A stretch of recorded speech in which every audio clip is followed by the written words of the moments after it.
Estamos en el centro de interpretación ante la imagen de Perafán de Ribera y Portocarrero. Él fue el segundo marqués de Tarifa, pero hoy de quien vamos a hablar es de su tío, el primer marqués de Tarifa.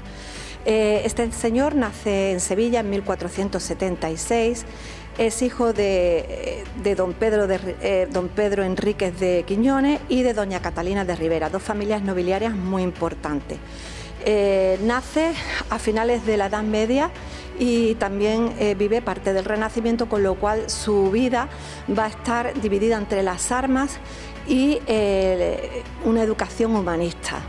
En 1490 él es investido caballero por el príncipe don Juan en presencia del rey Fernando el Católico en un campamento muy cercano a Granada.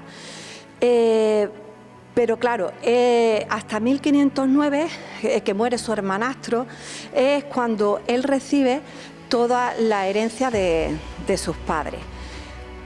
Como es un enamorado de las artes, pues decide hacer un viaje a Tierra Santa, porque él también recibe el hábito de la Orden de Santiago. Esta insignia va a ir muy unida a toda su vida. Entonces, él decide realizar, porque dentro de esa orden era muy importante realizar un viaje a Tierra Santa, y él decide hacerlo.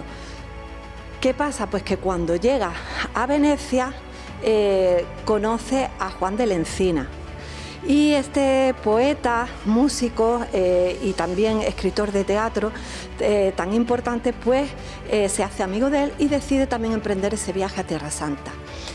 A la vuelta, este viaje sucede entre 1518 y 1520, a la vuelta él decide quedarse en Italia y conocer las ciudades más importantes, y ahí él conoce a muchos artistas. El 13 de enero de 1514 es nombrado primer marqués de Tarifa, debido a el rey Felipe I le reconoce pues todo lo que hicieron sus antepasados antes en la toma de Tarifa, el 21 de septiembre de 1291. Este título es muy querido para él, tanto que todos sus escritos van encabezados y firmados por el marquesado de Tarifa. Bueno, pues este señor es el responsable de que muchos elementos decorativos hoy podamos disfrutarlos en el centro de interpretación y en el castillo.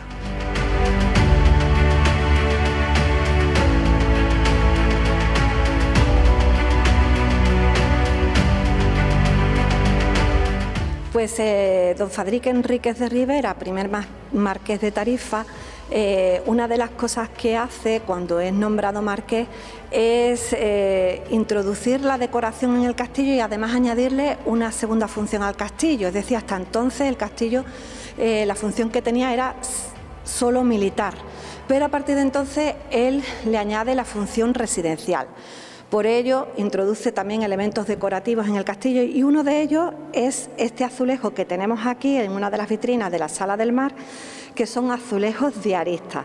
Estos en cuestión él se los encarga a los hermanos Juan y Diego Polido y son de Sevilla.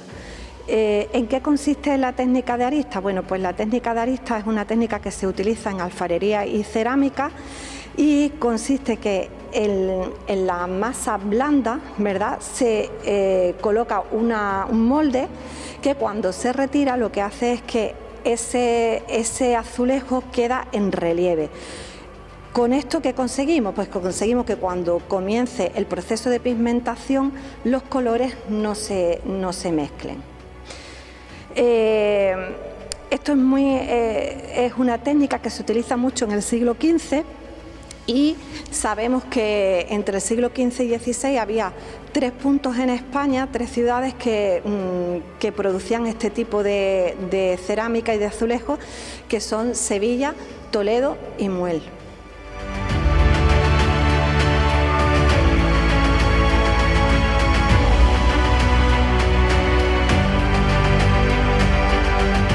Bueno, pues estamos ante otro de los elementos decorativos que introduce el primer marqués de Tarifa, que son las pinturas murales. Se nos da a conocer que se han hallado a finales del año 2014 y por las pruebas de carbono 14 sabemos que son del siglo XV.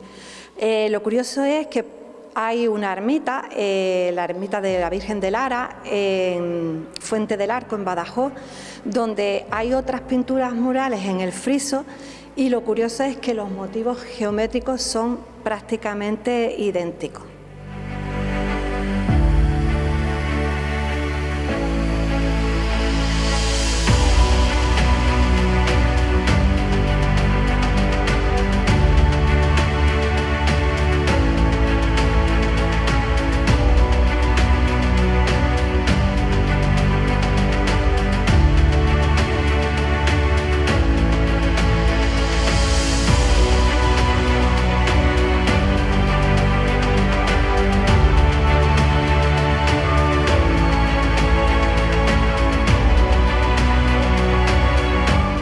Bueno, pues por último estamos en el patio oriental o de los aljibes.